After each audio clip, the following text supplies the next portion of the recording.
Bueno, pois eu son Sandra González, para as os que non me coñezades, son alcaldesa de Tomiño e é un placer para min presentar a unha mestra como Rosa Cobo Bedía. É un placer tela en Tomiño, aínda que sea por videoconferencia, porque intentamos presencialmente, pero xurdiu esta pandemia que nos ten a todos así en unhas cousas un tanto extrañas, pero non quixemos renunciar a tela con nós, así que hoxe, comenzando pois a programación do 25 de novembro, pois temos unha invitada de excepción que é a Rosa Cobo, non? Moitísimas grazas, Rosa, por estar hoxe aquí, por facelo posible, e a todos os participantes, a todas, que somos 37 xa, por darvos as gracias tamén por interesarvos polo feminismo e por escoitar a unha maestra do feminismo como Rosa Cobo. Fago unha pequena semblanza de Rosa. Rosa é doutora en Ciencias Políticas e Socioloxía pola Complutense de Madrid, profesora titular de Socioloxía na Universidade de Coruña, directora do Centro de Estudios de Xénero e Feministas da Universidade de Coruña tamén. Foi fundadora e primeira directora do Seminario Interdisciplinar de Estudos Feministas da Universidade de Coruña entre os anos 2000 e 2003 e dirixiu tamén o Máster sobre Xénero e Políticas de Igualdade dende 2005 ata 2008. A súa principal liña de investigación, aos que a coñecemos un pouco, a seguimos, é a teoría feminista e a socioloxía de xénero. Foi membro do equipo asesor da Unidade de Mulleres e Ciencia do Ministerio de Educación no ano 2006 a 2008, e tamén no ano 2008 foi asesora do Ministerio de Igualdade e dirixiu o proxecto sobre prostitución e políticas públicas tamén do mesmo organismo, non? Ten impartido cursos e conferencias que todos coñecemos sobre socioloxía de xénero, teoría feminista en España, en América Latina. En actualidade, dirixe o curso de Historia da Teoría Feminista da Universidade de Coruña e un máster en Igualdade e Equidade do Desenvolvemento de Cooperación na Universidade de Vic. Algúns dos seus libros, Fundamentos do patriarcado moderno, Interculturalidade, feminismo e educación, Educar na cidadanía, perspectivas feministas. Os seus últimos libros publicados son A prostitución no corazón do capitalismo, A imaxinación feminista, debates e transformacións disciplinares, ou Pornografía, o prazer do poder. Un amplio currículum tamén de libros, de escritas, de conferencias. Eu entendo que máis alá dos eslóganes, pois o feminismo é imprescindible para avanzar como sociedade, para avanzar na democracia, queda moito por andar, pero é un placer ter a mestras como a Rosa Cobo que nos guían. Rosa é un referente polo seu traballo académico, polos seus libros, polos centos de artigos e, sobre todo, por o seu firme compromiso cos dereitos das mulleres. Hoxe vai a realizar unha aproximación á historia do pensamento do movimento feminista ata a actualidade e a súa importancia fundamental para abordar unha temática terrible, a violencia contra as mulleres, non? Tantos séculos silenciada, tantos séculos normalizada, a violencia sexual contra as mulleres. Máis que nunca necesitamos mulleres como Rosa para que nos axuden a avanzar e, sobre todo, para que nos impidan retroceder e que nos quiten eses dereitos conquistados que tanto nos costou, non? Sempre estamos loitando as mulleres xa non só para avanzar, senón para que non nos quiten dereitos, para non retroceder en un difícil equilibrio. Góstanos que estés hoxe con nós, Rosa, e encántanos tamén que haxa 40 persoas participando nesta charla sobre feminismo. A verdade é que é un luxo, un placer e unha honra escoitarte hoxe. Xa te cedo a palabra. Moitísimas gracias. Muchísimas gracias, Sandra. Bueno, yo quiero agradecer al Ayuntamiento de Tomiño, a ti, como alcaldesa del Ayuntamiento, a Silvia por todo este trabajo que ha desplegado para organizar esta intervención, y quiero agradecer a toda la gente que está al otro lado del ordenador para una tarde de viernes, con lo bien que se está en la calle, ya que no podemos estar en bares y en sitios así, por lo menos en la calle paseando, así que lo agradezco muchísimo. Bueno, voy a hacer una reflexión sobre la historia del feminismo. y voy a hacer una reflexión sobre la historia del feminismo para desembocar en este proceso que estamos viviendo ahora, que es la cuarta ola feminista, y también en el contexto de cuál es el corazón de la cuarta ola feminista, que es la lucha contra la violencia sexual. Lo primero de todo, señalar que el feminismo es, por una parte, un movimiento social, pero por otra parte es una tradición intelectual. Y tanto como movimiento social como tradición intelectual tiene 3 siglos de historia. De modo que yo voy a hacer un recorrido rapidísimo, no podría ser de otra forma, por estos 3 siglos de historia del feminismo. El feminismo va a surgir como lo conocemos ahora, en el sentido de que va a convertirse, va a constituirse como un discurso político de impugnación de los privilegios masculinos a finales del siglo XVII. Ese mismo discurso va a tomar cuerpo y se va a consolidar a lo largo del siglo XVIII. La pregunta es, ¿y por qué el feminismo se va a constituir en discurso y también en práctica política en el siglo XVIII y no va a ser antes, cuando en realidad la historia de esto que las feministas hemos conceptualizado como patriarcado o como sistema patriarcal tiene muchos más siglos que los que tiene el feminismo? Creo que es importantísimo señalar que el feminismo, en tanto discurso y en tanto práctica política, va a poder constituirse a finales del XVII y a lo largo del siglo XVIII en ese momento histórico, porque en ese momento histórico va a aparecer un principio ético y político que hasta ese momento no había existido, que es el principio de igualdad. Va a ser la idea de igualdad la que va a articular y la que se va a convertir en el núcleo de ese discurso y de esa práctica política feminista. La característica que va a tener este principio ético y político de igualdad es que por primera vez en la historia se va a señalar que todos los individuos son naturalmente iguales y todos los individuos son naturalmente libres. Esto va a ser un momento histórico, un momento político, un momento teórico completamente excepcional, porque va a ser la primera vez en la historia en la que se va a pensar en los derechos desde la idea de la universalidad. Todos los individuos somos libres, todos los individuos somos iguales y todos los individuos, por lo tanto, tenemos que tener acceso a esos derechos que consagran la libertad y la igualdad. Esa es la famosa idea que va a tener un carácter fundamental en el siglo XVIII, en toda la modernidad, que es la idea de la universalidad de los derechos. Bueno, como idea es una idea fantástica, si no fuese porque todos los grandes filósofos ilustrados, estos que estudiamos en los libros de bachillerato y estos que también se estudian en la universidad, en los estudios de filosofía, Kant, Rousseau, Locke, todos estos grandes filósofos que reclaman la idea de libertad y la idea de igualdad, lo van a pensar, la van a reclamar, pero la van a reclamar solamente para los varones. Esta va a ser la característica fundamental que va a tener la ilustración que vamos a denominar ilustración patriarcal, tanto en su versión liberal como en su versión más radical. Y aquí es donde va a aparecer el pensamiento feminista. El pensamiento feminista se va a constituir reivindicando las ideas de libertad y de igualdad también para las mujeres.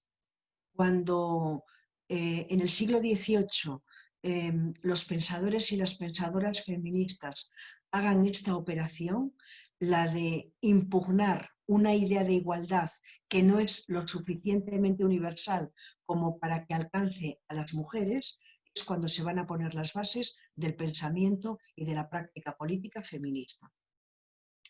Va a haber una figura que va a ser fundamental en la ilustración feminista. Y cuando digo la ilustración feminista, lo que quiero decir es que la ilustración feminista es la verdadera ilustración, porque es la única que está pensando en la libertad y la igualdad para todos los individuos, para hombres y para mujeres.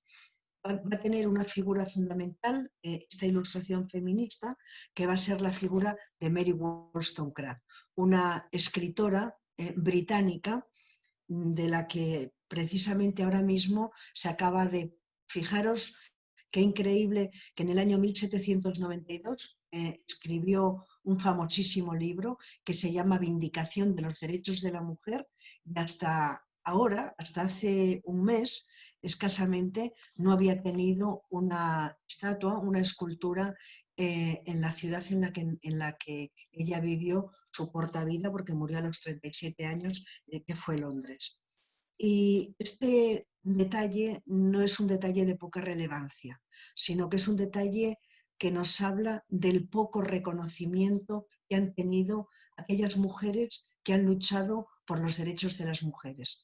Y el caso de Mary Wollstonecraft es un caso muy excepcional porque es una figura indiscutible, no es una figura indiscutible solamente para el feminismo, que podríamos definirla como el acta fundacional del feminismo, sino que es una figura indiscutible de un movimiento intelectual, el Círculo de los Radicales, que iluminó todo el siglo XVIII británico y se extendió por otras partes del mundo. De modo que lo fundamental es señalar que si hoy tenemos esto que llamamos feminismo como pensamiento y como acción, es porque en el siglo XIX se consolidó un principio ético y político, que es el principio de igualdad, al que se agarraron como a un clavo ardiendo las feministas y los feministas de ese siglo. Porque hay que decir que no solamente estuvo Mary Wollstonecraft, también estuvo Olympe de Gouges, también estuvo Drouin de Méricourt, también estuvo Condorcet, también estuvo Diderot.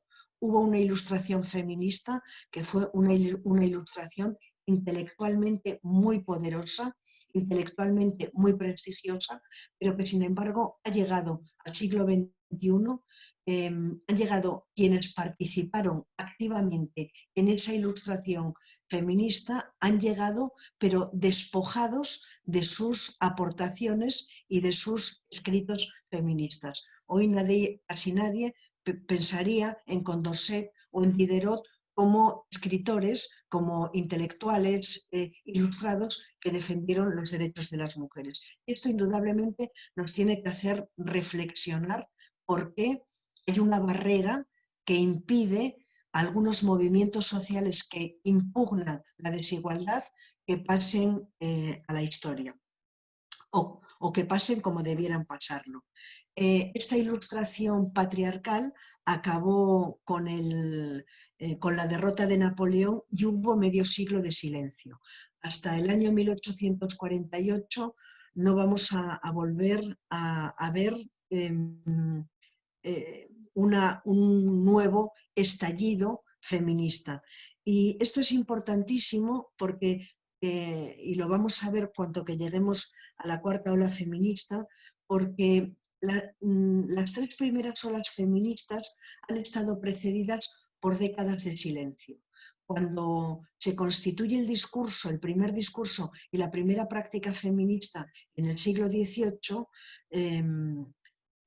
parecía que aquello era un hecho puramente casual que no iba a tener continuidad política y teórica en el tiempo. Sin embargo, a mediados del siglo XIX, un grupo de mujeres que habían militado en las filas de la abolición contra la esclavitud y que habían militado en filas en filas políticas que hoy podríamos definir como progresistas, pero que en ese siglo no se denominaban así. Un grupo de mujeres se reunió en un pequeño pueblecito del estado de Nueva York, en un pequeño pueblecito que se llama Seneca Falls, y este grupo de mujeres que venían de todo Estados Unidos hicieron una declaración que la llamaron Declaración de Seneca Falls o Declaración de Sentimientos, y con esta declaración ese grupo maravilloso de mujeres pusieron las bases del movimiento sufragista. Si la ilustración feminista es la primera ola feminista, el sufragismo será la segunda ola feminista. El movimiento sufragista fue enormemente poderoso, fue muy largo en el tiempo, duró 70 años, comenzó siendo un movimiento relativamente débil y a medida que fue transcurriendo el tiempo y fueron transcurriendo las luchas feministas, se fue haciendo más fuerte, lo suficientemente fuerte como que a principios del siglo XX medio millón de mujeres se reuniesen en Hyde Park, en Londres, para pedir el derecho al voto. Y claro, hace algo más de un siglo, medio millón de mujeres pidiendo el derecho al voto, creo que es una imagen que nos da la dimensión de la fuerza que tuvo el movimiento sufragista. ¿Qué pedían las sufragistas? ¿Cuál era el cuerpo vindicativo del sufragismo? Porque antes se me olvidó decir que el cuerpo vindicativo de la primera ola feminista, de la ilustración feminista, era que las mujeres fuesen consideradas seres racionales y que también al mismo tiempo fuesen consideradas sujetos políticos. Las mujeres sufragistas van a tener un cuerpo vindicativo muy amplio y muy complejo. Que van a ser, por ejemplo, el derecho a la libertad de expresión, el derecho a la libertad de reunión, el derecho a la propiedad, el derecho a la patria potestad compartida, por supuesto el derecho al voto, harán una crítica muy inteligente y muy sólidamente articulada contra el significado que tiene el matrimonio en términos de esclavitud para las mujeres. Va a ser un conjunto de vindicaciones políticas que van a abrir el feminismo, por supuesto, al siglo XX. Es importante señalar lo siguiente. La primera ola feminista se desarrolló en el marco de las tres grandes ilustraciones europeas, la alemana, la británica y la francesa. La segunda ola feminista se desarrolló ya en dos continentes, primero en Estados Unidos, concretamente en el norte de Estados Unidos, y después en Inglaterra, en dos lugares en los que se había producido la revolución industrial. Y es que el feminismo, como el marxismo, como el movimiento obrero, fueron movimientos que nacieron con la revolución industrial o que se gestaron en ese tránsito entre la revolución francesa y la revolución industrial. Con esto lo que quiero decir es que la segunda ola feminista, el movimiento sufragista, tuvo una extensión geográfica mayor que la que tuvo la primera ola feminista. Y esta va a ser un elemento importantísimo de todo el feminismo hasta que lleguemos a la cuarta ola feminista, en la que veamos que el feminismo es un fenómeno global. Las mujeres sufragistas pusieron en marcha muchas tácticas y muchas estrategias políticas que copió, por ejemplo, el movimiento obrero y que copiaron otros movimientos. Por ejemplo, se ataban a las verjas de la Casa Blanca o a las de Downing Street pidiendo el derecho al voto.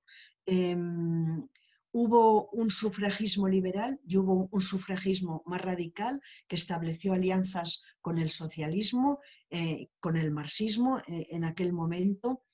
Fue un movimiento, el sufragismo tuvo mucha más relevancia como movimiento social que como tradición intelectual. Fue más importante, fueron más relevantes sus prácticas políticas que sus escritos. Sus escritos fueron enormemente importantes, pero sin embargo, sobre todas las cosas, el sufragismo fue un movimiento social con una capacidad enorme de movilización, cosa que no se pensaba a mediados del siglo XIX que pudiese ocurrir. Decir, porque fue muy importante, que el movimiento sufragista cambió la imagen que la sociedad victoriana y que la sociedad de aquella época tenía sobre las mujeres. Las mujeres sufragistas primero eran vistas como mujeres que eran muy feas, se las retrataba con verrugas en la nariz, al lado de la boca, fumando, cuando entonces fumar era un signo, ¿no?, de que las mujeres eran, en fin, ¿no?, lo peor, ¿no?, eran mujeres fáciles, etc.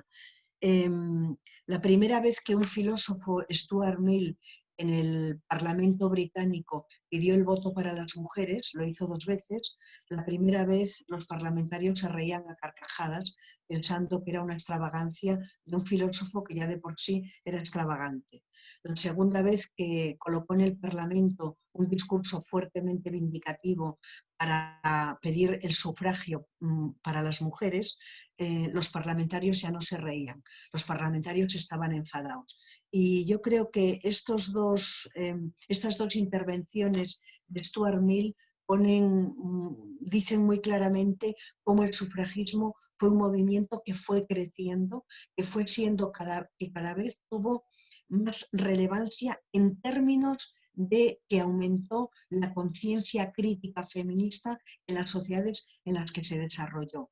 El movimiento sufragista comenzó en Inglaterra y en Estados Unidos, pero a comienzos del siglo XX había atravesado ya toda América Latina, desde el sur hasta el norte, y había entrado en muchos más países de Europa, incluido en España, aunque no fue hasta el año 1931 que el Congreso español autorizó el derecho al voto para las mujeres a partir de la maravillosísima, inteligentísima lucha política de Clara Campoamor.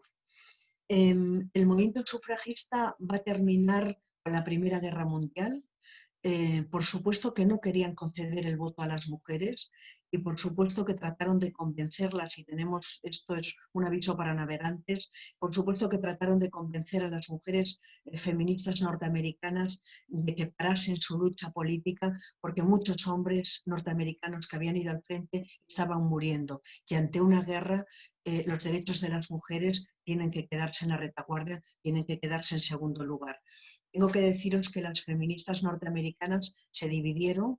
Las que estaban en el Partido Demócrata dijeron que es verdad, que era conveniente que se parase la lucha, pero hubo un sector más radical que dijo que ellas estaban dispuestas a parar la lucha siempre y cuando se concediese el voto a las mujeres.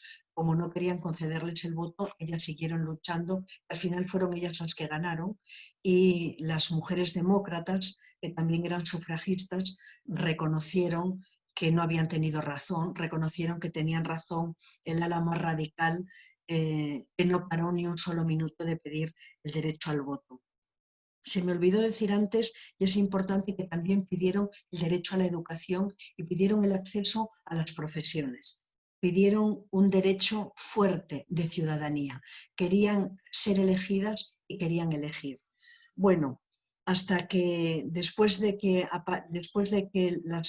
se comienza a conceder el voto en algunos países del mundo, va a haber otra vez un momento de silencio. Un momento de silencio que no se va a romper hasta el año 1949, en que la grandísima Simone de Beauvoir escriba y publique El segundo sexo. El segundo sexo va a relanzar el feminismo después de la Segunda Guerra Mundial. Va a ser un libro muy influyente y siempre me gusta mucho contar que cuando Simone de Beauvoir comienza a escribir El segundo sexo, ella no es feminista, en el sentido de que ella es una mujer que tiene una vida enormemente libre, es una mujer muy autónoma, es una mujer que tiene un proyecto de vida, que es lo que en última instancia perseguimos las feministas, que cada mujer pueda diseñar su propio proyecto de vida en la misma medida que lo diseñan los varones, pero ella no tenía formación feminista ni era una feminista en el sentido político del término. Cuando termina de escribir El segundo sexo, ella va a comprender dos cosas. La primera es que es feminista y se va a convertir en el referente fundamental del feminismo francés del siglo XX. Y la segunda cosa que va a tomar conciencia es que su libro, El segundo sexo, ese libro tan influyente, va a formar parte de una tradición. Ya Simone de Beauvoir tomará conciencia de que hay una tradición teórica de una tradición política feminista, y que ese libro que ella acaba de escribir y que no sabía la relevancia que iba a tener, ese libro forma parte de esa tradición. La característica que tiene el feminismo de la primera ola y de la segunda ola y de la tercera ola, como voy a explicar ahora, es que es un feminismo que va a articular su discurso y su práctica política en torno a ese principio ético y político de igualdad. Y Simone de Beauvoir lo hará entendiendo la igualdad como una idea fuertemente radical. Para decirlo de otra manera, ni Mary Wollstonecraft, ni una buena parte del sufragismo, ni tampoco Simone de Beauvoir construirán su discurso alrededor de una idea liberal de igualdad, sino que lo harán alrededor de una idea fuerte y radical de igualdad. Después de que en el año 49 ella escriba este libro, otra gran pensadora, pero esta liberal, Betty Friedan, escribirá La mística de la feminidad. Se va a convertir también, por supuesto, en un clásico y va a hacer una foto del significado que tiene para muchas mujeres tener que desempeñar el papel solo y exclusivamente de esposas y de madres. Y van a hacer y hará una crítica a una identidad que es asignada a las mujeres, pero que no es elegida por ella. Pocos años después, en mayo del 68, va a estallar lo que llamaremos la tercera ola feminista. La tercera ola feminista va a estar ocupada por el feminismo radical y va a ser la primera vez en la historia del feminismo que el feminismo ponga el foco en las relaciones íntimas, en las relaciones familiares. Va a poner el foco en lo que ocurre en la familia, en lo que ocurre en las relaciones entre hombres y mujeres. Va a poner el foco en lo que ocurre dentro de las paredes del hogar. Y ahora que estamos en la semana del 25 de noviembre, pues es muy oportuno señalar que estas feministas radicales van a encontrar mucho horror dentro de las paredes del hogar, porque van a encontrar violencia, porque van a encontrar trabajo gratuito, porque van a encontrar explotación económica, porque van a encontrar violencia sexual, porque van a encontrar relaciones de poder de los hombres sobre las mujeres. Solamente diré que el feminismo radical parte de una hipótesis de la que yo desde luego me declaro heredera y es la siguiente. El origen de la opresión de las mujeres se encuentra en el control sexual y reproductivo que ejercen los hombres sobre las mujeres. Para decirlo de otra manera, es el control de la sexualidad y de la reproducción de las mujeres sobre las que se va a edificar el sistema patriarcal. Kate Millett, Shulamit Firestone, Susan Brown Miller, Joe Freeman, Gloria Steinem, van a ser figuras fundamentales del feminismo radical y todas ellas van a poner el foco en las relaciones entre hombres y mujeres y por eso van a señalar que lo personal es político, que la sexualidad y el amor no son fenómenos sociales ajenos a las relaciones de poder que hay entre hombres y mujeres.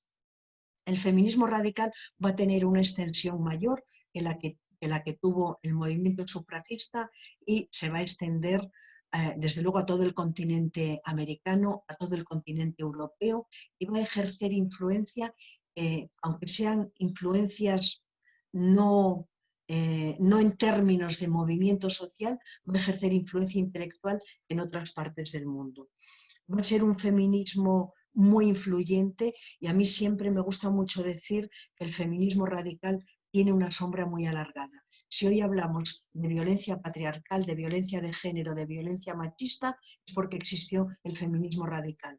Si hoy hablamos de leyes, si hablamos de políticas públicas de igualdad, es porque existió el feminismo radical. Sin feminismo radical, nada de esto hubiese existido.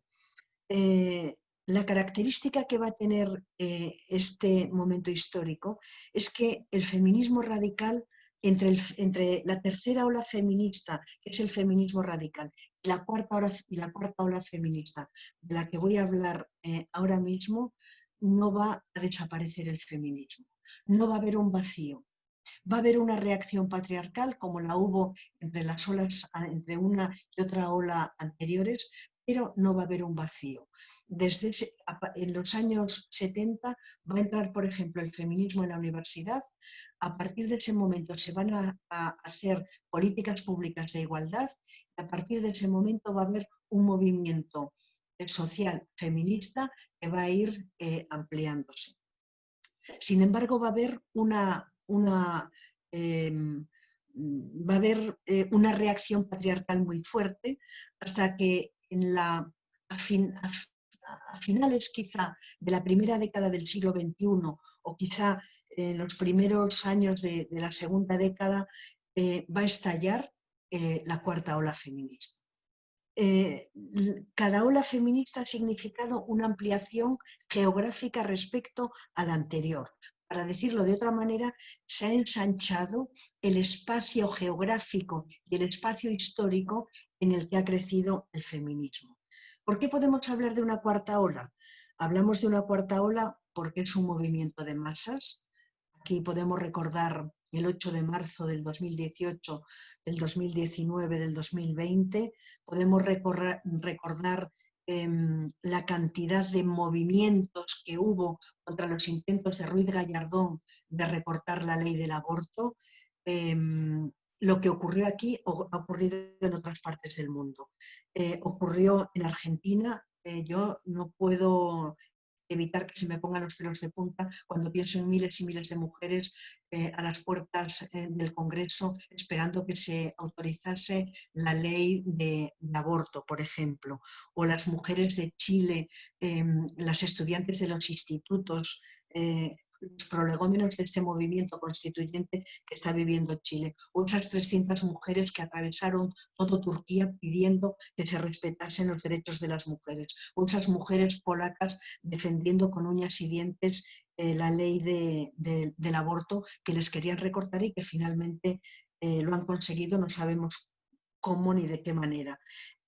O esas otras mujeres de Arabia Saudí que se quitaron sus burkas y sus pañuelos y los colocaron encima de los semáforos, o esas miles de mujeres indias agarrándose de las manos y de los brazos, haciendo una cadena humana, pidiendo que no se ejerciese tanta violencia sexual contra ellas, o el Me Too en Estados Unidos.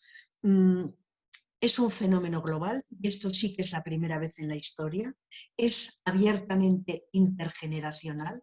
El movimiento feminista ha sido ocupado por cientos de miles de chicas de 16, 17 y 18 años que están cambiando completamente el rostro del movimiento. Hay otro fenómeno nuevo que es el ciberactivismo. Las redes sociales están ocupando un papel completamente fundamental. Es un movimiento de mujeres heterogéneo, pero que hemos tenido la capacidad de construir un nosotras que está generando mucha conciencia crítica. Ahora, quería explicar 2 o 3 cosas más, creo que tengo otros 10 minutos más o menos. ¿Por qué hablar ¿por qué hablar de la historia del feminismo? 4 olas. ¿Por qué por qué secuenciar la historia del feminismo en olas? Y lo digo porque hay cierto debate sobre ello. A mí me gusta mucho hablar del feminismo, de la historia del feminismo en olas por 2 motivos. En primer lugar, porque hablar de una ola es lanzar al escenario social y al escenario simbólico una imagen que es muy poderosa, porque retrata muy bien cómo se ha ido constituyendo históricamente el feminismo. Las mujeres feministas hemos trabajado siempre por los derechos de las mujeres, pero ha habido 4 momentos históricos en que ha habido estallidos que se han convertido en movimientos de masas. Por lo tanto, necesitamos de imágenes poderosas para poder construir una épica feminista que tenga la capacidad de convencer a otras muchas mujeres que probablemente llevan vidas libres, pero que sin embargo no se autocomprenden a sí mismas como feministas. Y en segundo lugar, porque hablar de 4 olas significa poner encima de la mesa y poner en pie algo que es muy importante. Es que el feminismo no es un movimiento de ayer, ni es un movimiento de mayo del 68. El feminismo tiene una enorme genealogía. Y la genealogía, tener pasado, tener historia, es un elemento fundamental para obtener, para construir una propuesta política de futuro. Por eso los nacionalismos, por eso el marxismo, por eso todos los grandes movimientos que quieren cambiar la historia acuden al pasado y explican que hubo un momento en el que no estuvieron oprimidos, que hubo un momento en el que fueron libres, etc. Bueno, las feministas tenemos detrás de nosotras 3 siglos y han sido 3 siglos de lucha. Y por cierto, han sido 3 siglos de lucha pacíficos, en los que nunca hemos acudido a la violencia física, nunca hemos pegado a nadie, nunca hemos puesto una bomba. Eso también es otro elemento que nos da legitimidad. Hemos utilizado fundamentalmente la palabra. Ha habido algunos breves momentos históricos que hemos tenido que empujar a quien estaba en el centro del escenario, a veces, en fin, rompiendo algún cristal, pero jamás hemos atentado contra personas. Y eso también es muy importante. Yo creo que esta cuarta ola feminista tiene que ser interpretada como una respuesta a esa reacción patriarcal que ha llenado la televisión, las series, el cine, de imágenes hipersexualizadas de mujeres, donde parece que las mujeres no tenemos cabeza y que lo único que tenemos es cuerpo y que nuestra identidad tiene que constituirse alrededor del atractivo sexual en lugar de a través de o alrededor de otros atributos y de otros deseos y de otros proyectos que tenemos. Es importantísimo señalar 2 cosas de esta cuarta ola feminista. La primera es que dentro del feminismo se ha producido un movimiento. El feminismo, a partir de los años 80, ha estado trabajando la idea de las diferencias entre las mujeres. Y desde luego el feminismo tiene que reconocer que entre mujeres hay desigualdades y que hay diferencias. Y que no es lo mismo ser una mujer rica que una mujer con pocos recursos, ni una mujer del norte que ni una mujer del sur. Todas estas ni blanca ni negra, ni heterosexual ni lesbiana. Esto está clarísimo, que hay diferencias. Pero un movimiento social tiene que trabajar por construir una identidad política provisional que tenga la capacidad de dar nombre a todos aquellos déficits de igualdad, de libertad a los que estamos sometidas las mujeres. Y yo creo que eso es lo que ha pasado con la cuarta ola feminista. La cuarta ola feminista ha estallado precisamente porque ese movimiento, porque se ha producido un movimiento que ha seguido la siguiente trayectoria. Entre los años 80, 90, hasta el año 2000 o primeros del año 2000, el feminismo ha puesto la vista sobre el propio movimiento y sobre las mujeres como un genérico oprimido. Pero con la cuarta ola feminista, el feminismo vuelve otra vez a poner el foco en los mecanismos de opresión patriarcal, en los mecanismos que lastran, que impiden, que obstaculizan los derechos de las mujeres. Y yo creo que este movimiento es un movimiento político enormemente importante y que ha significado colocar otra vez en el centro del escenario histórico y del escenario político el imaginario de la redistribución. Creo que esto ha sido un elemento fundamental para que haya habido este estallido que ha sido la cuarta ola feminista. El segundo elemento que me parece que es muy importante es que el feminismo ha tomado conciencia que el capitalismo neoliberal es una fuente inagotable de explotación económica para las mujeres.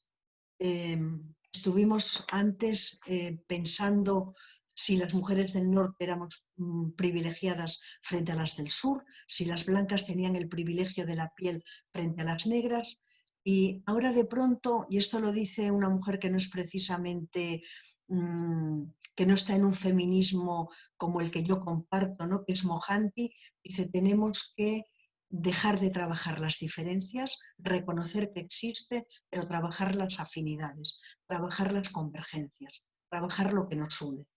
Bueno, pues, ¿qué es lo que nos une? Lo que nos une a todas es que el capitalismo neoliberal tiene pensado un papel para las mujeres. El capitalismo neoliberal tiene un proyecto, y en ese proyecto las mujeres tenemos asignado un papel, y el papel es convertirnos en servidoras sexuales, prostitución, pornografía, en servidoras reproductivas,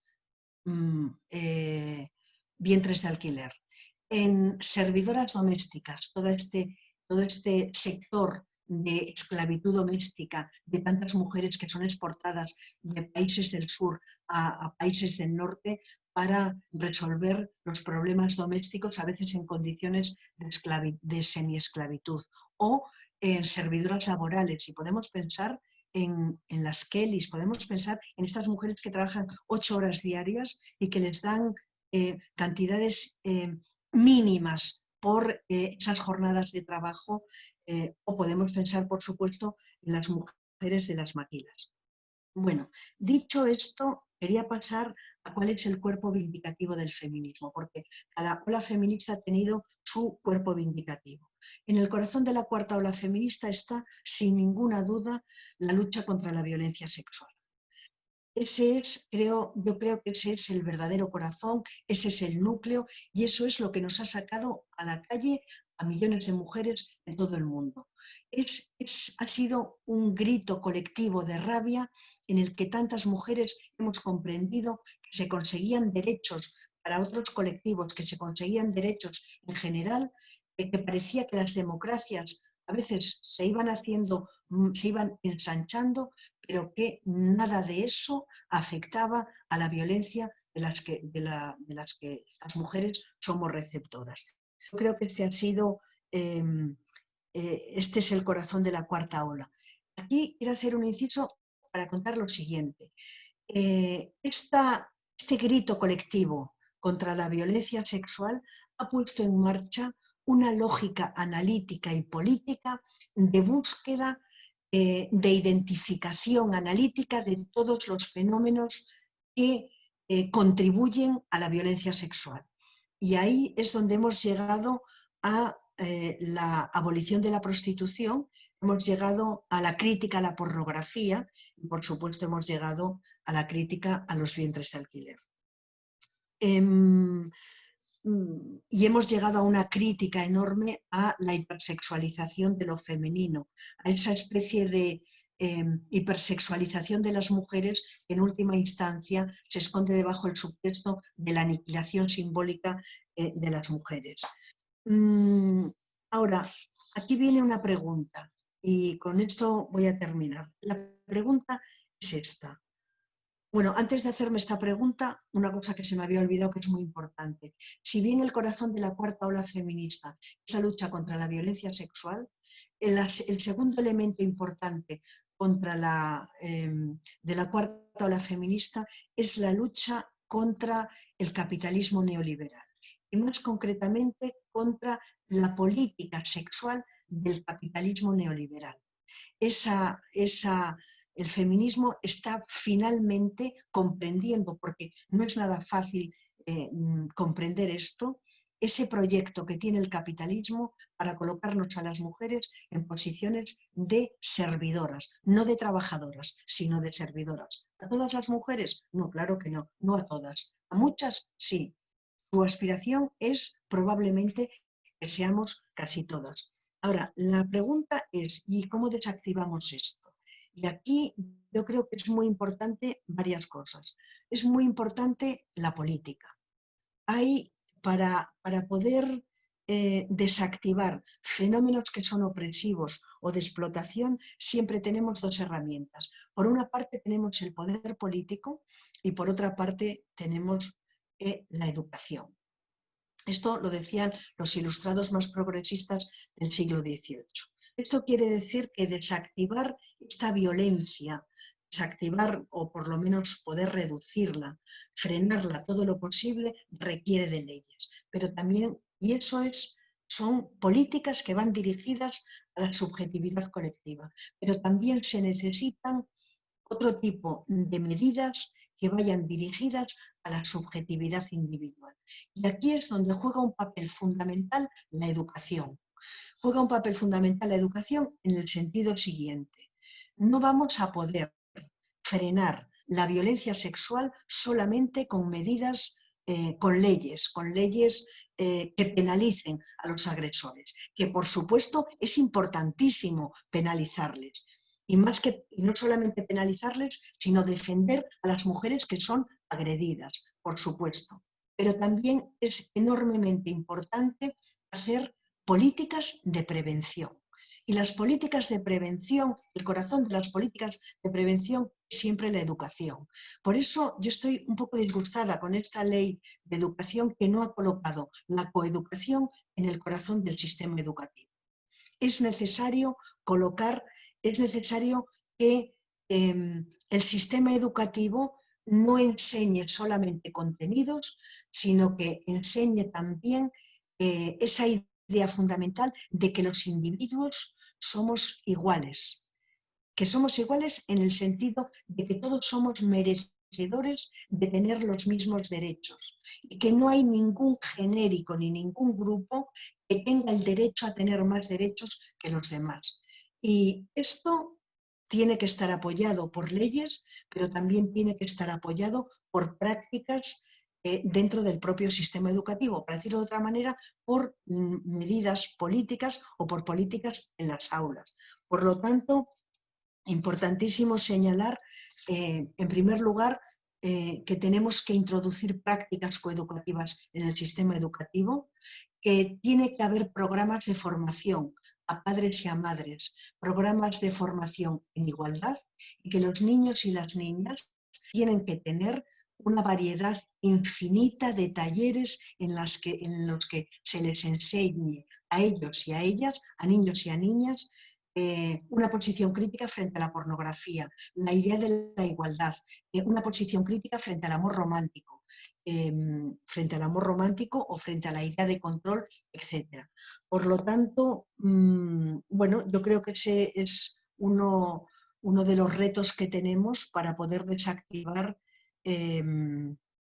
lo que se ha convertido en el corazón de la cuarta ola feminista, que es la lucha contra la violencia sexual. Bueno, muchísimas gracias.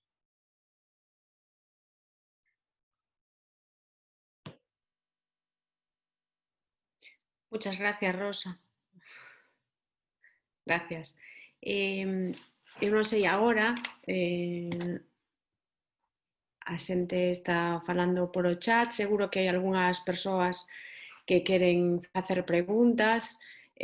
Manuela Vilaboi, por exemplo, dice: se sigue sin educar a los centros educativos en igualdad, en feminismo, en referentes femeninos, moi importante. E seguro que algunha outra xente quere facer un comentario, mesmo entrar a... Ahora mismo veo yo Una pregunta. una pregunta, Sí, y es que una compañera me pide que haga una aclaración sobre las mujeres sufragistas, que yo no he hecho, pero que no he hecho no por falta de ganas, que tengo muchas, sino porque quería dar un poco bueno, hacer un mapa, ¿no?, de la historia de las cuatro olas feministas.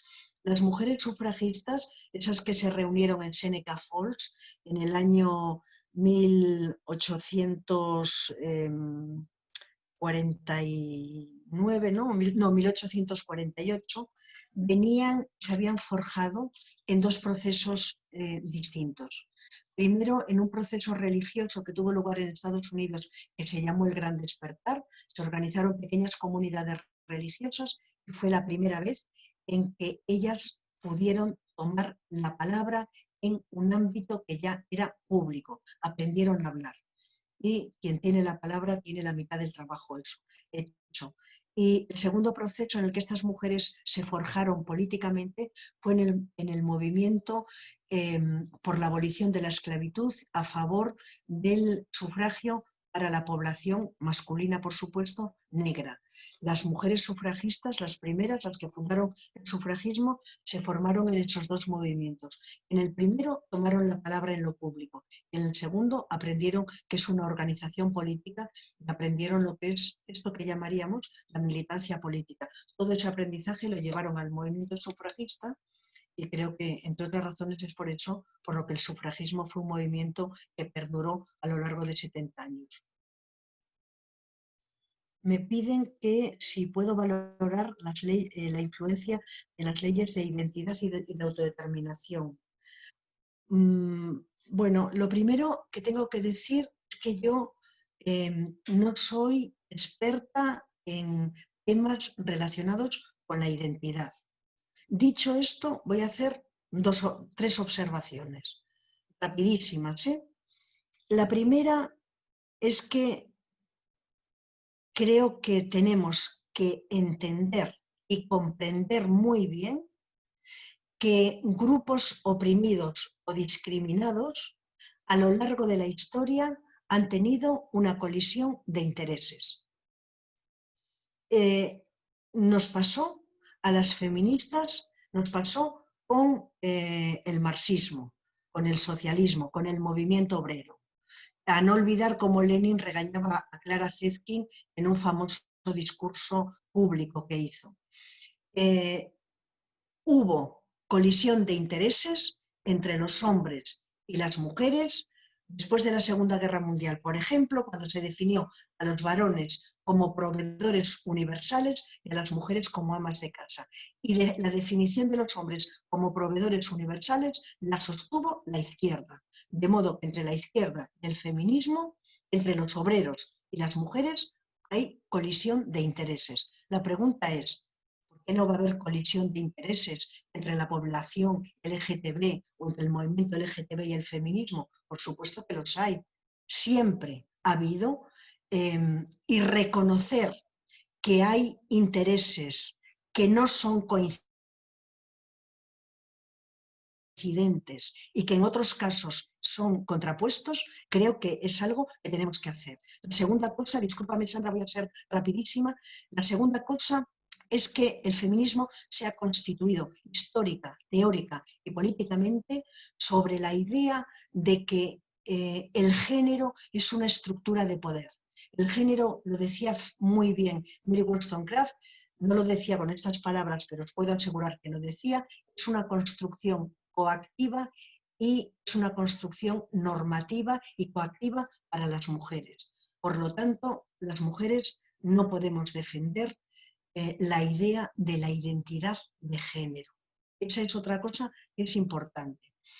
Y la tercera cosa que quería decir es que las feministas, yo creo que tenemos que tener un discurso de solidaridad indiscutible con las personas trans. Las personas trans es una población extraordinariamente vulnerable que requieren políticas de igualdad y que requieren políticas que no sean asistencialistas, sino políticas que apoyen a esa población vulnerable. Ahora bien, dicho esto, yo no estoy de acuerdo con la idea de la autodeterminación de género sin ninguna condición. No estoy de acuerdo. O sea, no quiero alargarme más. O sea que, por ejemplo, para pedir que hagan una valoración a una persona dependiente hay que presentar 2.500 papeles y, oye, veremos a ver si les conceden la dependencia o no. Y a las personas que quieren hacer un cambio registral no les van a pedir algunas condiciones. Por supuesto que yo estoy a favor de la despatologización de las personas trans. O sea, a mí eso me parece indiscutible y que el feminismo tiene que tener una posición de solidaridad con las personas trans, yo no tengo ninguna duda. Ahora bien, la idea de la autodeterminación de género sin condiciones, la idea del cambio registral sin condiciones y la idea de la autodeterminación de sexo, a mí me parece un delirio. Y este delirio no entra en colisión con lo que yo estimo que es fundamental, es defender los derechos de las personas trans. Sí, defender sus derechos, por supuesto, sin ninguna duda. Ahora bien, pensar que el sexo se elige me parece que es un delirio. Totalmente de acordo. E me gusta como explicaches, ademais, non? Dicindo, poñendo ese exemplo, parece tonto da dependencia, pero que é evidente, non? Bueno, para moitos de nós é evidente, partindo da base de que o movimento feminista sempre defendeu as persoas trans, as persoas homosexuais, etc. Pero dende logo, pensar que hoxe, bueno, teño unha amiga que ademais está no chat, que hoxe pode ser home, mañán muller e pasado dice a lavadora, pois non, creo que hai que establecer límites. Hay varias preguntas ahí, Rosa. Marta pregunta qué opinión tienes acerca de lo que se dice el feminismo actual, que se está centrando demasiado en las cosas pequeñas como el lenguaje inclusivo, que tenemos la piel demasiado fina y el feminismo está desviándose de lo importante. Bueno, a mí no me parece que, por ejemplo, el tema del lenguaje inclusivo sea algo pequeño. Las palabras importan. No es lo mismo, voy a poner un ejemplo, no es lo mismo, por ejemplo, decir trabajadora sexual que mujer prostituida. No es lo mismo hablar en masculino que nombrarnos. Las mujeres necesitamos ser nombradas. Por eso yo estoy en desacuerdo con ellas, con con esa especie como de reivindicación de un lenguaje que no reconoce, digamos, que no quiere poner el énfasis en lo masculino y lo femenino, ¿no? No, es que los varones han sido nombrados siempre y las mujeres no hemos sido nombradas casi nunca. Por lo tanto, creo que es importante que las mujeres seamos nombradas como mujeres, porque como mujeres somos oprimidas, como mujeres somos explotadas y como mujeres tenemos que ser nombradas para combatir esa opresión y esa exclusión. Ahora, yo, más allá de esto, yo creo que no, yo creo que el feminismo, por supuesto que el feminismo está compuesto por muchos grupos feministas, por muchísimas organizaciones, por supuesto, sin ninguna duda. Y tenemos que negociar, ¿no?, nuestras prioridades, porque no para todas las organizaciones feministas se tienen las mismas prioridades. Pero, por ejemplo, el hecho de que se haya colocado el feminismo, perdón, la prostitución, la crítica hacia la prostitución, el abolicionismo de la prostitución, la crítica a la pornografía, la crítica a los vientres de alquiler, en el corazón de esta cuarta ola y en el corazón del feminismo, yo creo que lo que dice es que el feminismo está pensando a lo grande. Y no solamente está pensando a lo grande, sino que está pensando que estas opresiones, estas explotaciones nacen de una alianza muy profunda y nueva entre el capitalismo neoliberal y el sistema patriarcal. Entonces,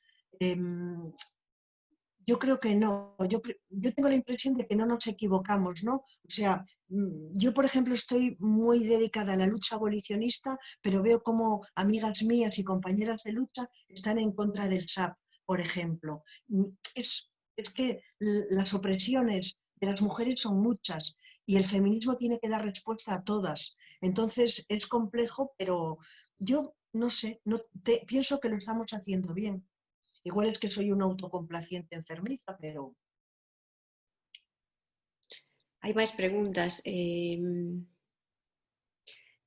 Gloria Isabel Serrano dice, bueno, vos recordo, como dice o equipo técnico, que podedes pedir a palabra e así podedes entrar con vídeo e voz, aparte das preguntas escritas, vale? Pero, Rosa, aí tes as preguntas. Gloria Isabel fala de si te parece justo recordar como en España as mujeres libres anarquistas en las primeras décadas del siglo XIX hablaron de amor libre, sexualidad, de salud, de abolición de la prostitución. Por supuesto.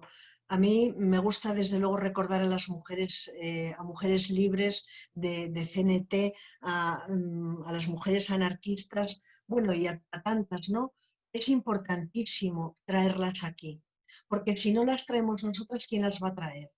Es importantísimo reconstruir nuestra genealogía, es importantísimo reconstruir nuestra memoria. Entonces yo cada vez que puedo, desde luego, hablo de estas mujeres que lucharon titánicamente que dieron en el clavo, para decirlo de esta manera, que no es demasiado académica, pero bueno, dieron en el clavo porque entendieron que la opresión de las mujeres, lo fundamental, lo innegociable, la piedra de toque, se encontraba precisamente en la opresión y en la explotación sexual. Entonces, sí, las tenemos que reivindicar como parte fundamental de nuestra historia, como parte fundamental del feminismo español. Elena pregunta qué te gustaría o qué opinas de tener una clase, una clase de igualdad de género como asignatura y cuánto tiempo crees que habría que darla a la semana, a partir de qué edades. Bueno, lo primero es que yo no soy muy partidaria de ahora, de hablar tanto de igualdad de género como sobre todo, o de análisis de género o perspectiva de género. Yo creo que ya en la cuarta ola feminista, las feministas ya tenemos que salir del armario y tenemos que hablar de feminismo. El feminismo es un movimiento social grande, es un movimiento social con mucha historia, es un movimiento social que ha ensanchado la democracia, es un movimiento social y una tradición intelectual que ha civilizado las relaciones entre hombres y mujeres donde ha podido civilizarlas, por supuesto. Entonces, yo creo que tenemos que hablar de feminismo. Soy partidaria de que haya talleres, los llamemos como los llamemos, desde infantil. Solamente medio minuto para deciros que hubo dos experiencias pedagógicas que se hicieron. Una se hizo, creo que fue en el País Vasco, hace igual 30 años, o igual ya más de 30 años, porque ahora ya todo sucedió hace tanto tiempo, y otra se hizo recientemente. Se colocó a niños y a niñas pequeñitos de infantil en un aula y se pusieron a jugar con sus propias dinámicas, y muy poco tiempo después los niños ocupaban el centro y las niñas ocupaban los márgenes. Esta investigación, que yo creo que la hizo la antropóloga Carmen Díez, y creo, no estoy segura ahora mismo, es una investigación similar, se hizo en Andalucía 30 años después o 25 años después, y el resultado fue el mismo. Y esto de lo que habla es de que los niños y las niñas, desde el momento en que nacemos, comenzamos a ser socializados como tal. Comenzamos a ser socializados en una estructura jerárquica por la cual los niños valen más que las niñas. Entonces, tenemos que detectar ese currículum oculto y combatirlo desde el primer instante en que sea posible hacerlo.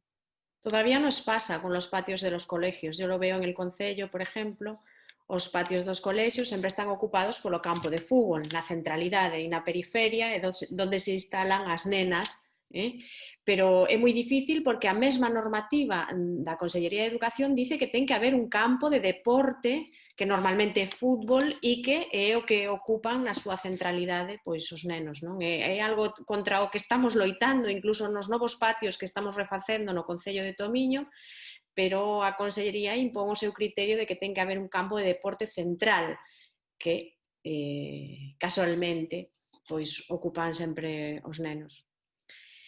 Seguramente non se dan nin conta ou non sei, que é algo tan estudiado que xa debería cair de peso de que non debería ter esa centralidade o fútbol, pero non entendo como o manteñen aínda como obligatorio, o sea, é unha cousa que a min me chama moito a atención. Las dominaciones solamente pueden reproducirse en el tiempo porque tienen apoyo institucional. Y creo que sí. Ese detalle es apoyo institucional a la jerarquía patriarcal. Nos queríamos reformar un colexio, concretamente en Goián, e eliminar do centro pois, ese campo de fútbol ou de baloncesto que ocupa a centralidade e que sempre é masculinizado, e, bueno, pois non é posible. E vamos a facer un patio máis inclusivo, máis de xogo, máis... cousa extraña. Seguimos, porque hai moitas preguntas moi interesantes. Aurora pregunta, gustaríame saber que actividades realiza o Centro de Estudios Feministas e quen pode participar delas, se hai que ser parte da comunidade universitaria para poder acceder a él. Bueno, lo primero que tengo que decir es que yo desde hace casi un año ya no soy directora del Centro de Estudios de Género y Feministas de la Universidad de Coruña. Tiene una grandísima y buenísima directora que se llama Teresa Piñeiro, que es una profesora de educación. Y bueno, la mayor parte, creo que van a cambiar los estatutos. Cuando yo era directora y fui la primera directora del centro, yo presenté una propuesta de estatutos por la cual pensaba que la mayor parte de quienes componían el centro deberían de ser profesoras de la universidad, que tuviesen esa línea de investigación y también pensé, o sea, también propuse que hubiese un porcentaje pequeño para personas de fuera de la comunidad universitaria. Y así ha sido y hasta ahora sigue siendo así. Y actividades, pues ha tenido muchas. Ahora comenzará en enero y de paso, discúlpame Sandra, y hago mi publicidad al Claro. respecto, comenzará en enero un curso, en la 8ª edición del curso de Historia de la Teoría Feminista, que será la 8ª edición, pero la primera que va a ser virtual, que ha sido todo por el tema de la pandemia, pero que en realidad era un objetivo, desde luego, largamente querido por mí, ¿no? Yo quería que fuese, ese es uno. Tenemos una revista que se llama Atlánticas, que es una revista internacional de estudios feministas. Todos los años se ha hecho un feminario donde cada año se hablaba de cosas distintas. En fin, lo que pasa es que este año está siendo un año muy raro porque, claro, el COVID pues está siendo un obstáculo muy fuerte, ¿no? Bueno, este tema en digital é moi interesante, non? Porque moita xente a Sí, formación digital e cada vez máis que non necesite tanta presencialidade nos permite a algunhas de nós pois compatibilizar os nosos traballos ou a vida en xeral con os estudios e seguir así es. estudiando, non? O sea que moi interesante, anotamos eso. E cando empeza? Empieza a mediados de enero. A mediados de enero. A Universidade de Y, Coruña. sí, de la Universidad de Coruña, enmarcado en el Centro de Estudios de Género y Feministas de la universidad. Y va a ser, esto que he contado yo en pequeñín, pues van a ser en 14 sesiones con todos los grandes temas y todos los grandes debates del feminismo contemporáneo, muy enfocado también precisamente ahí, que si la teoría queer, que si la posmodernidad, que si el sujeto político del feminismo. Tiempo de duración, ya me está interesando. Y además, pues van a ser 3 meses Ah, o 3 así. meses y medio. Y luego igual se quedan 4 porque en medio va a estar Semana Santa y cosas así. Es un día a la semana. Van a Ah, ser, no sé si van a ser los lunes o los martes, no lo recuerdo. Y he tomado la decisión de que sea muy, muy barato para que lo pueda hacer todo el mundo. Y con que sea muy, muy barato, quiero decir que va a costar 100 euros el curso entero. bueno, pues yo te pediría desde xa se nos podes mandar información ao correo do Concello, que tamén nos encargamos de publicitarlo porque me parece interesantísimo e moi asumible, ademais. Así es. Por tempo, moi interesante. Marta pregunta, ¿cuál será la quinta ola feminista? Ay, eso sí que no lo sé. No tengo ni la más mínima idea. No quiero ser nada apocalíptica porque no lo soy por carácter, pero bueno, y también porque veo muchos movimientos que me gustan mucho. Lo mejor que podemos pensar, están ocurriendo cosas que son malas, obviamente. El sistema patriarcal se ha rearmado y ha hecho una nueva alianza con el capitalismo neoliberal, que es lo peor de lo peor. Eso desde luego no anuncia nada bueno, como estamos viendo, pero hay una cosa que sí sabemos, y es que la historia está abierta. La historia sigue y la historia la hacemos también nosotras. Y la historia las hacen también los pueblos y los grupos oprimidos y los genéricos discriminados.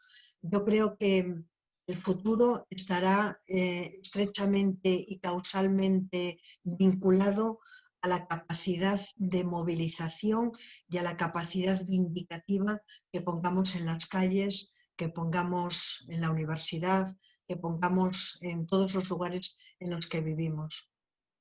Gloria Isabel Serrato, perdón, dice, gracias Rosa, por cierto, ¿no crees que nos aclararía mucho decir que el poder es el poder sobre los cuerpos? Bueno, es el poder sobre los cuerpos y es el poder sobre las vidas, ¿no? Eh, porque si pensamos, por ejemplo, en prostitución, o pensamos en pornografía, o pensamos en vientres de alquiler, o pensamos en hipersexualización, por supuesto que de los cuerpos de las mujeres se extrae una enorme plusvalía sexual. Pero los cuerpos es el corazón de las vidas de las mujeres, ¿no? Y de las vidas de los seres humanos. Y los fenómenos patriarcales lo que hacen es expropiarnos a las mujeres no solamente de nuestros cuerpos, sino también de nuestras vidas. Entonces es el poder patriarcal sobre nuestros cuerpos y sobre nuestras vidas. Diego Alén dice, ¿sobre qué realidad crees que está sujeta la identidad sexual en relación con tus comentarios acerca de que no todo vale en cuanto a su determinación? ¿El sexo es género, como dice Butler, o el sexo es identidad sexual, está sujeta a alguna realidad no construida y reclamable por el feminismo? Bueno, yo de verdad que no me gusta mucho hablar de esto porque cuando hablo, yo tengo mis opiniones, pero cuando hablo siento como que no tengo todos los elementos de juicio. Vamos a ver, para decirlo de una manera muy breve, el feminismo va a constituirse, como decía antes, alrededor del paradigma de la igualdad, pero lo va a hacer a partir de un hallazgo que va a ser fundamental y que lo va a ir formulando cada vez más, con más precisión, ¿no? Y es la idea de que las mujeres, de que la definición patriarcal de lo que es una mujer no es es una construcción cultural y es una construcción histórica y es una construcción social. De modo que el feminismo va a poner de manifiesto que los individuos tenemos una cosa que se llama una realidad biológica y que después hay una realidad cultural que se ha construido sobre esa realidad biológica. Cuando el feminismo descubre esa realidad cultural que llamamos género y que es lo que queremos desactivar, lo que queremos superar, lo que queremos acabar, nos vamos a quedar con otra realidad, que es la realidad del sexo. Si tu pregunta es, ¿el sexo se puede elegir? Yo pienso que el sexo no se puede elegir. Yo lo que ante tanta... si me das un minuto, Sandra, yo no quiero alargarme tampoco nada, pero vamos a ver, creo que el movimiento LGTB, yo creo que hay una disputa entre el movimiento feminista y el movimiento LGTB. Yo creo que esta disputa se quiere vender de una manera que es distinta, diferente. Se quiere vender como una disputa entre el movimiento feminista y las personas trans. Y yo creo que esto no es, yo creo que esto no responde a la verdad. Yo creo más bien que es una construcción que va un poco en la dirección de deslegitimar al feminismo. Y no solamente de deslegitimarlo, sino quizá de apropiarse de nuestras plataformas culturales, de nuestro marco teórico, de nuestro movimiento. Te decía, Sandra, lo del minuto porque no quiero que se malinterprete lo que estoy diciendo. Yo creo que el movimiento LGTB es un movimiento complejo, como lo es el movimiento feminista. Yo creo que hay un sector del movimiento LGTB que es muy próximo al movimiento feminista.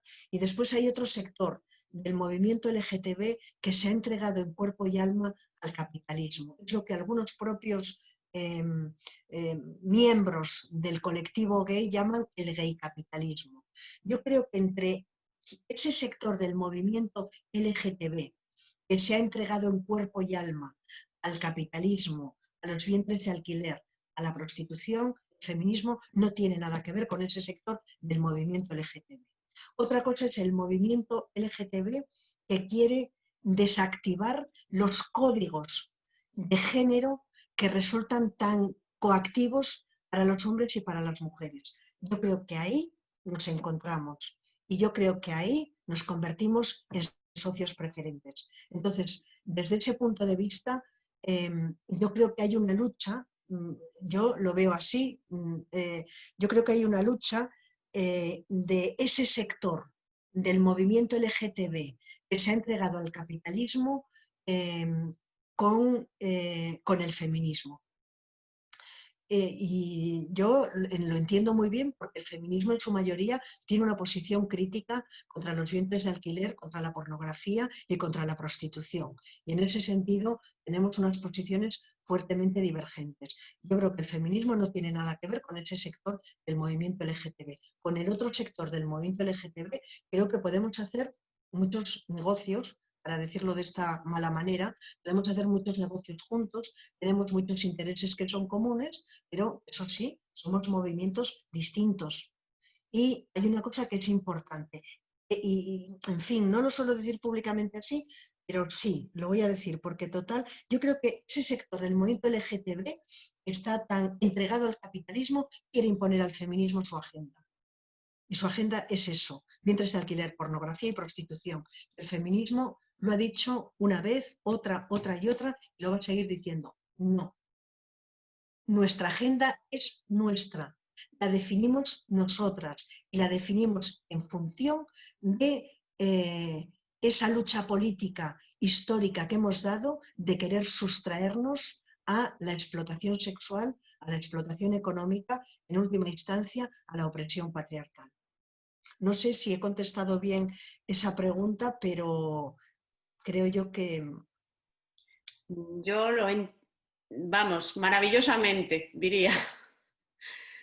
Moi ben, e é unha pregunta difícil porque, bueno, sempre parece que rayamos aí en non defender os dereitos dese colectivo, pero é que non ten nada que ver, é o que ti dices, nos marcamos a nosa senda. Bueno, yo creo que es importantísimo, Non podemos importantísimo. deixarla que nos la impoña. Unha vez máis, outros. Unha vez No, máis. Non no, podemos. ya tenemos historia, ya lo han hecho muchas veces, ya Estamos aprendidas. el sujeto político del feminismo ya nos lo han cuestionado bastantes veces. Ya los gerifaltes del marxismo ya nos explicaron que cómo se nos ocurría decir que el feminismo estaba formado por todas las mujeres, que tenía que estar formado solo por las mujeres proletarias. No, porque las proletarias y las que no son proletarias estamos permanentemente expuestas a la violencia sexual. Las mujeres constituimos un sujeto político. Somos el sujeto de nuestra historia y somos el sujeto de nuestras vindicaciones y hacemos nuestra agenda. Y yo creo que ahora eso no excluye con que yo creo que es importantísimo que el feminismo no deje lugar a dudas. Yo creo que el feminismo no lo deja lugar a dudas, yo creo que se distorsiona también, esto es muy histórico, nuestro discurso, ¿no? Las feministas somos muy solidarias con las personas trans y no podría ser de otra manera. Es un colectivo vulnerable. Yo que estuve haciendo trabajo de campo con mujeres que estaban en prostitución en zonas de calle, allí vi a muchas mujeres trans y la vulnerabilidad es extrema, el dolor es inconmensurable. ¿Cómo no va a tener el feminismo una posición de solidaridad y de reclamar derechos y de despatologizar a las personas trans? Por supuesto que sí. Otra cosa muy diferente es si las mujeres trans tienen la misma agenda que las mujeres que hemos formado históricamente el movimiento feminista. Las mujeres trans que reivindiquen la agenda feminista, pues estarán dentro del feminismo, y las que no la reivindiquen estarán fuera. Y para unas cosas, los que reivindiquen la agenda estarán dentro y después tendrán su propia problemática que la tienen, sus propios que los defenderán en otros lugares. Yo veo que las personas trans es un colectivo que está un poco a medio camino o un poco en los límites entre el movimiento LGTB y el movimiento feminista. Pero a mí me parece que el asunto fundamental del feminismo es el asunto de nuestra agenda. Está claro, clarísimamente explicado. Seguimos. Piñeira dice, cando falabas do capitalismo liberal e o papel reservado para as mulleres, lembreime enseguida del cuento de la criada. E a veces penso que non estamos lonxe. Bueno, eu tamén o penso moitas veces vendo ventres de alquiler, etc. Vexo el cuento de la criada. Marta López dice, yo creo que estamos instauradas en lo que Ana de Miguel denomina la doble verdad. En una sociedad donde hemos alcanzado la igualdad formal sigue habiendo, sin embargo, desigualdad. En las aulas los varones nos ven como iguales, pero a la vez para ellos somos trozos de cuerpo, como los que se ofrecen en los portales pornográficos. La edad de consumo de pornografía está bajando. Vemos que ya hay niños de 8 o 9 años viendo este tipo de contenidos misógenos de gran violencia hacia las niñas y las mujeres. ¿Crees que el Estado está por la labor, sino de abolir, al menos dificultar el acceso a este tipo de portales? ¿Por qué lo hace? Hace un par de días se presentó una propuesta de ley estatal abolicionista por parte de muchas asociaciones feministas que se presentará ante el Ejecutivo. ¿Piensas que lo conseguiremos? Pues sí, la verdad es que yo, vamos a ver, yo creo que sí se van a hacer políticas abolicionistas. Bueno, espero que se hagan. El hecho de que la ministra de Igualdad hiciese unas declaraciones diciendo que estaba en la agenda de su ministerio perseguir el proxenetismo, la explotación sexual y apoyar a las mujeres prostituidas, a mí me parece que eso es algo importante. Y bueno, yo siempre he dudado mucho de que el gobierno hiciese políticas abolicionistas, porque la prostitución es fundamental para la economía nacional, es fundamental sobre todo para el sector del turismo, etcétera. A mí eso siempre me ha dado mucho miedo, ¿no? Porque yo pienso, bueno, y Canarias y Baleares, y la Costa del Sol, y Madrid y Barcelona son lugares de recepción de mucho turismo donde la prostitución está muy entremezclada, ¿no? Muy metida, muy dentro del sector turístico. Lo que pasa que, claro, cada vez hay más países que están haciendo políticas abolicionistas. Nos está ayudando mucho el que en Holanda y en Alemania legalizasen la prostitución, porque la regulación de la prostitución en esos dos países nos ha puesto delante de nuestros ojos un espejo. Es el espejo de la criminalidad, es el espejo de una explotación que no tiene límites. Y además, a no olvidar que la edad media de entrada en la prostitución la edad media global de entrada en la prostitución está entre 13 y 14 años. Es que un gobierno que sea decente no puede permitir esto. Yo espero que el nuestro no lo permita. Otra cosa es lo de la pornografía. Lo de la pornografía lo veo complicado porque ahora ni la pornografía ni la prostitución, como los fenómenos globales que son, podrían existir si no fuese porque gozan de un extraordinario apoyo institucional. En primer lugar, del apoyo del mercado. En segundo lugar, del apoyo del Estado. Y en tercer lugar, del apoyo de segmentos académicos y segmentos de la alta y de la baja cultura, incluidos los medios de comunicación. De modo que, sabiendo quién apoya esto, yo creo que sí se pueden hacer políticas abolicionistas para la prostitución. Y desde luego, no es posible que nuestros y nuestras preadolescentes y adolescentes estén consumiendo cada día horas de pornografía. La pornografía es una exaltación de la violencia contra las mujeres hasta límites inimaginables. He estado durante 3 años viendo vídeos pornográficos para escribir mi libro sobre pornografía y tengo que deciros que jamás pensé que la pornografía fuese lo que he comprobado que es una objetualización, una mercantilización de los cuerpos de las mujeres que solamente buscan su aniquilación simbólica y su aniquilación material.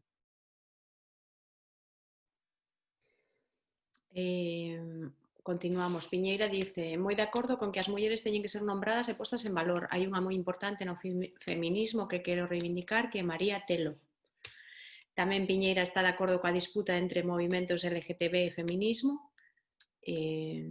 Non sei se queres comentar algo de María Telo, Rosa. Bueno, forma parte también, por supuesto, de nuestra historia, de la historia del feminismo español.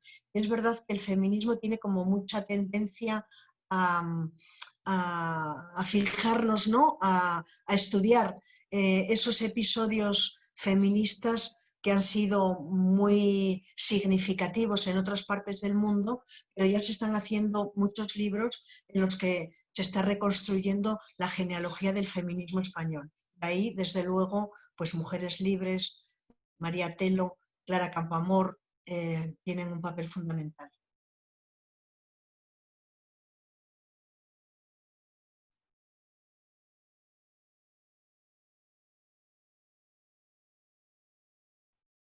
Yo no oigo nada. Está silenciada, Sandra. No. Perdón. En tu último libro afirmas que la pornografía no solo determina la mirada masculina hacia las mujeres en las representaciones pornográficas, sino hacia todas. ¿Cómo podemos dotar de herramientas a nuestras hijas y alumnas de estrategias verbales de defensa ante estos comportamientos por parte de sus compañeros de clase? Ella habla de niños de quinto y sexto de primaria.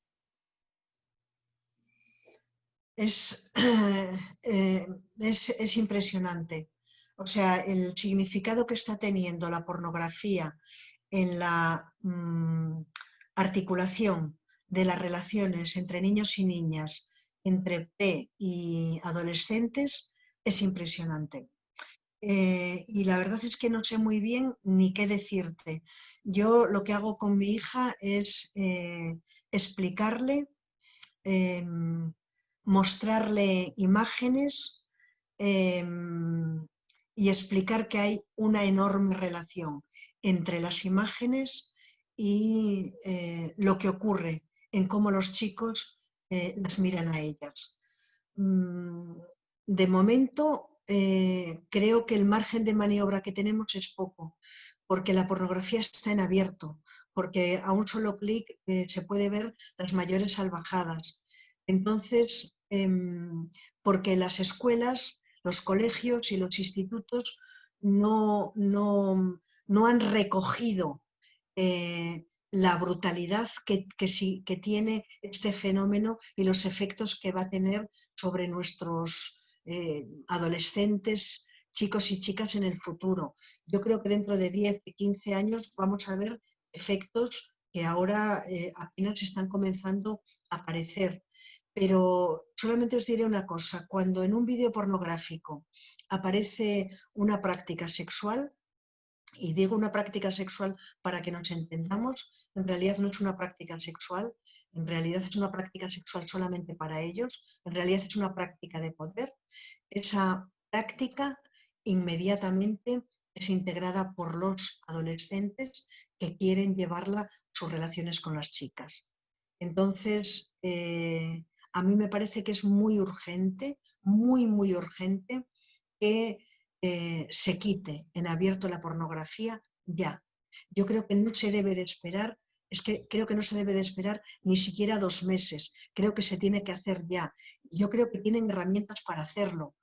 Lo que pasa es que las medidas políticas que hacen para defender a las mujeres raramente son impositivas, casi siempre son propositivas. No es suficiente esto. No es suficiente con recomendar que no esté en abierto. No es suficiente con decir que se va a promover tal. Es que hay que hacer una lucha. El Estado tiene que tomar partido. El Estado tiene que tomar partido por los derechos de nuestros niños y de nuestras niñas, de nuestros y de nuestras adolescentes. Y no puede tomar partido, como lo está haciendo ahora, por la industria. Es una industria criminal. Es la otra cara de la prostitución. Están convirtiéndose en el alimento fundamental en la creación de un imaginario sexual en el cual las mujeres en las relaciones de pareja somos entendidas como receptoras de formas de violencia y tenemos que recibirlo como si nos gustase. Esto es una barbaridad que no debe seguir así. Y yo espero, bueno, no sé, igual espero por esperar, pero a mí me parece... si peligrosa me parece la prostitución, por todos los efectos que tiene, ni os quiero contar lo que me parece la pornografía. Yo creo que en este momento a pornografía en moitos casos está ocupando o lugar que debería ser a educación afectivo-sexual, non? O mellor, Sí, e eso. realmente os nenos non coñecen outra imaxe da sexualidade que non sexa a pornográfica, a que ven en internet. Eso me parece terrible, porque non existe o cariño, non existe o afecto, non existe o placer, non existe a valorización do corpo das mulleres. Eso non existe. A pornografía é control, é dominación, é e efectivamente, como ti dices, logo trasladan iso ás relacións e elas en certa parte tamén moitas veces asumen ese papel. É moi complicado, pero supoño que haberá que empezar tamén a encher de educación afectivo-sexual e falar de sexo con máis claridade aos nosos adolescentes, porque se non llo contamos nós, o van a buscar por outro lado, e o lado que é máis fácil, máis aberto e que usan máis os seus compañeiros, pois é a pornografía, non?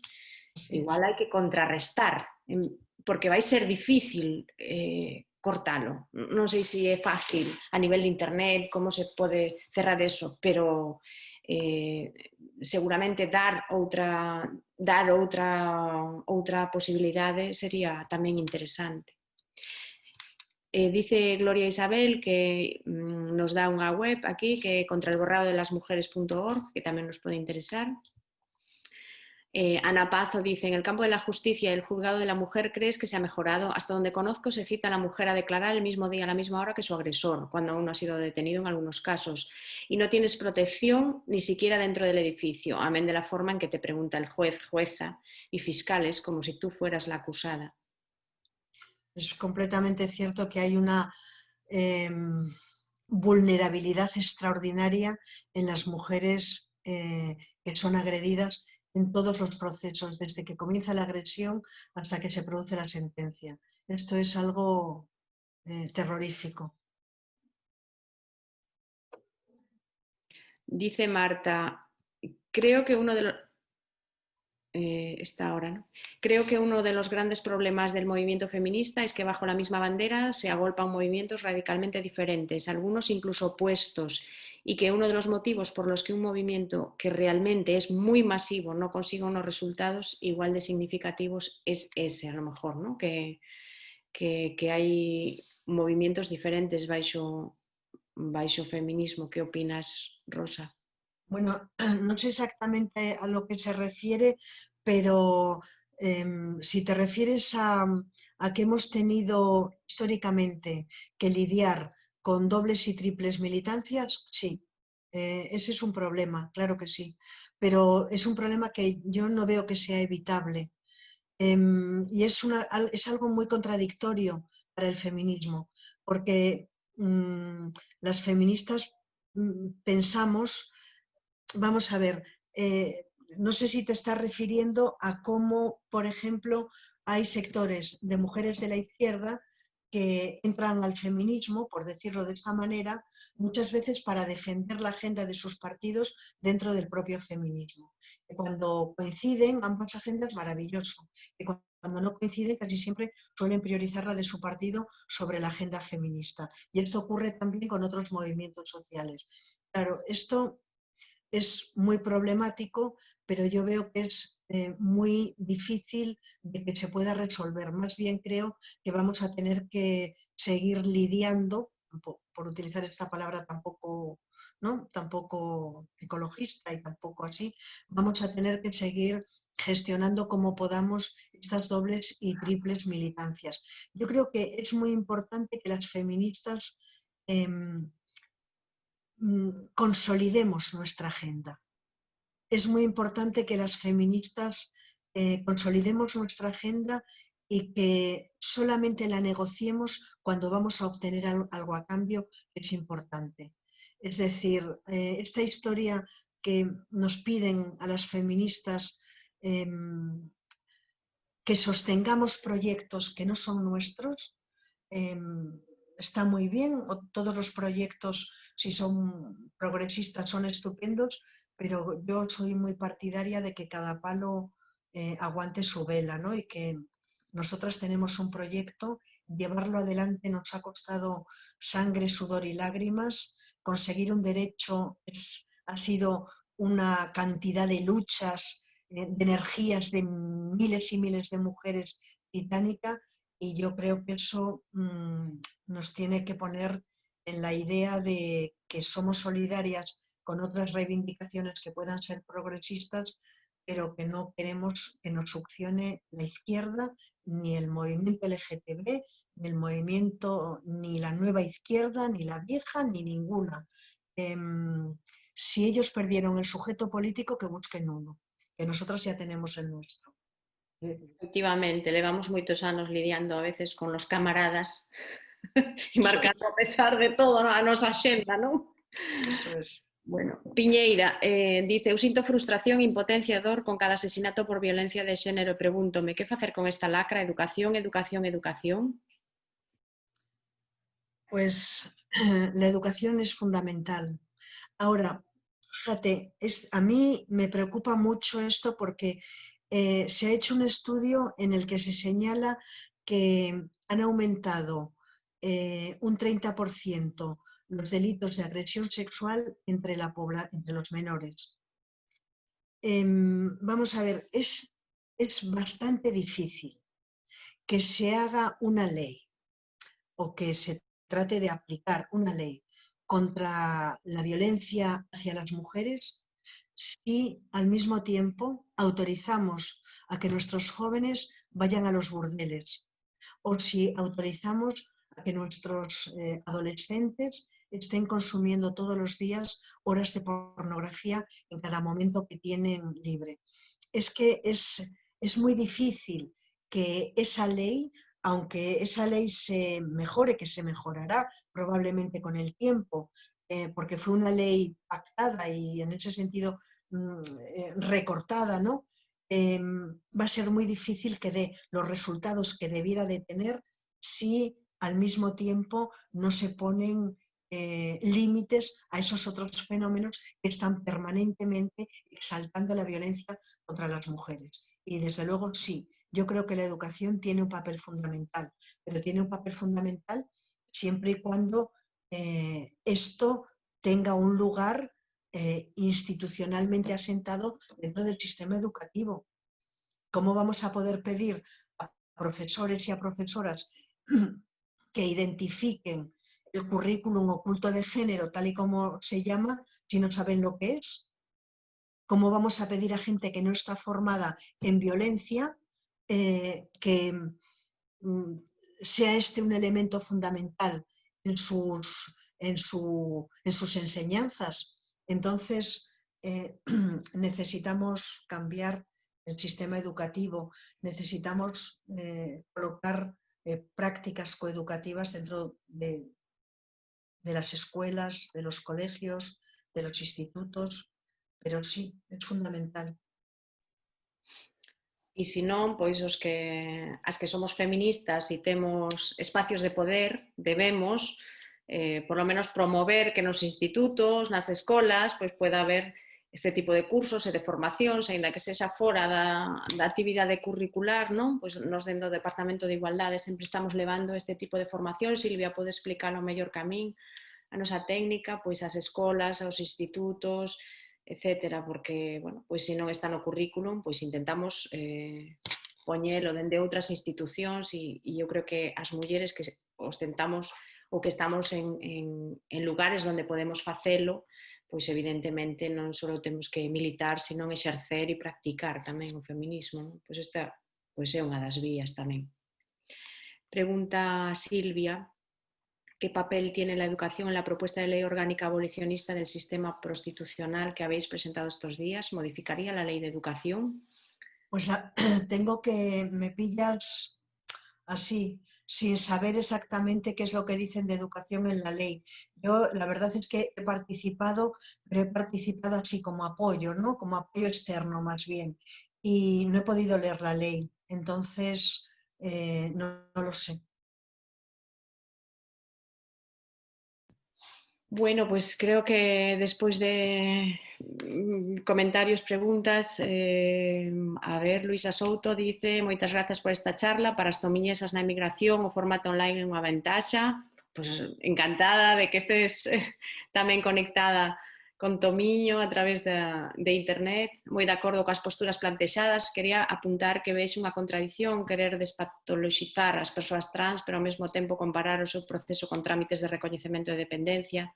Tamén é contradictorio deixar que sexa unha autoridade externa, médica, etc., que teña criterio o poder de decisión. Isto eu entendo que dá para un debate e para 2 horas de charla, Rosa, porque... pero si me dejas un minuto, yo no creo que sea una contradicción. Yo no creo que se patologiza a la gente mayor cuando se les pide informes para que les den la dependencia. Y yo no creo que se patologiza a quien se les pide informes para que puedan cambiar su nombre en el registro. No, yo creo que, o por lo menos, entonces yo tengo una idea diferente de lo que es la despatologización a quien dice que es una contradicción. No, yo creo que los derechos de las mujeres deben de ser defendidos. Los derechos de las mujeres deben de ser salvaguardados, sin ninguna duda, sin ninguna. Ahora bien, eso es diferente a que a las personas trans se les exija un informe psiquiátrico. Yo creo que ese es el elemento fundamental de la despatologización, ¿no? O mejor dicho, de la patologización. Bueno, yo creo que se pueden poner muchas medidas para salvaguardar los derechos de las mujeres sin necesidad de pedir un informe psiquiátrico. Ana Pazo, nos das grazas, encantada de coñecer a Rosa e gracias por organizarlo dende o Concello, encantadas. Gloria Isabel Serrano, antes puxo un enlace que eu lle preguntei de que trataba na blog de Radio Televisión Española, Las sin sombrero. Parece ser que é un documental sobre a educación sexual en Islandia que fala de como lles enseñan a distinguir a ficción da realidade. Dice que non ten o enlace a man, pero que vai a buscar e que, bueno, que a podemos buscar en Facebook para buscar este documental. Seguro que o coñeces, Rosa, si te parece interesante. Sí, mucho. Que seguro que nos permite diferenciar. Bueno, pois eu, pola nosa parte, dice Ana Belén, último comentario xa, porque Rosa levamos aquí moito tempo, sobre todo ti que estás falando e dice Ana Belén, penso que tamén debería frenarse de algún xeito que se siga vendo letras tan machistas nas cancións que triunfan. Sí, tamén é terrible. Es verdad, eso sí. Aunque recuerdo que una canción de Tangana que iba a cantar en Bilbao, yo recuerdo que me hicieron una entrevista y dije que no le deberían de permitir. Bueno, no sabéis la cantidad de mensajes que recibí diciendo que, en fin, que la respuesta de las feministas no puede ser siempre la de prohibir, ¿no? Pero yo también me pregunto muchas veces si esas letras que nos objetualizan radicalmente o que a veces exaltan la violencia, las hiciesen contra los judíos o las hiciesen contra Contra un cualquier colectivo, colectivo, contra los funcionarios, por ejemplo, ya para, ¿no? Pues non se toleraría. É certo. pero con nosotras sí. Bueno, Pero, pues no. nos fixemos un taller hai bastante tempo xa no instituto con letras de cancións e con unha compañía de teatro, non me acordo o nombre, sinto agora, pero foi moi curioso ver como os rapaces reaccionaban ao darse conta do que estaban cantando, das letras das cancións, do que seguían repetindo, etc. A verdade é que moi vos buscar, non me acordo agora, pero foi un taller que fixemos sobre igualdade e sobre o que cantaban e a verdade é que a veces o repiten moi ben moito sin darse conta, non? Pero bueno. El de la sin sombrero, dice Gloria, es sobre María Gelo, otro es el que tiene que ver con la pornografía en Islandia, creo que hay una confusión. El enlace que escribí es sobre María Gelo, vale. Bueno, pues eu creo que pechamos aquí hoxe.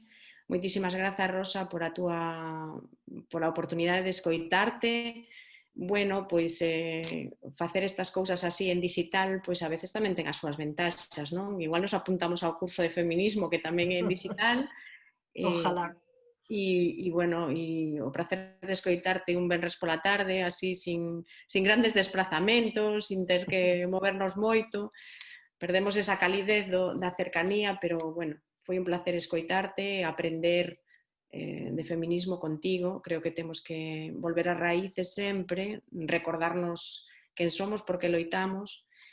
e un placer e unha honra terte no Concello de Tomiño, pois un pouco abrindo esta xornada que facemos co gallo do 25N, que, bueno, para nós ten unha programación especial, pero para nós 25N é todos os días do ano e é realmente ese apoio silencioso que facemos ás mulleres víctimas na medida en que podemos dende os concellos, non só o 25, sino todos os días, os 365 días do ano. Non sei se Silvia quere engadir algo máis, Silvia, que está por aí escoitando, a nosa persoa de igualdade, a nosa referencia, a persoa que organizou este evento. Moitísimas gracias, Silvia, por organizalo, por traernos a Rosa, por darnos a oportunidade de coñecela en directo. Pola miña parte, máis nada. Rosa, se queres despedir a xornada. Bueno, muchísimas gracias a ti, muchas gracias a Silvia, muchas gracias al Ayuntamiento y muchas gracias a todas las personas que habéis estado ahí, que hemos organizado este debate tan bonito. Gracias y besos. Mil gracias, Rosa.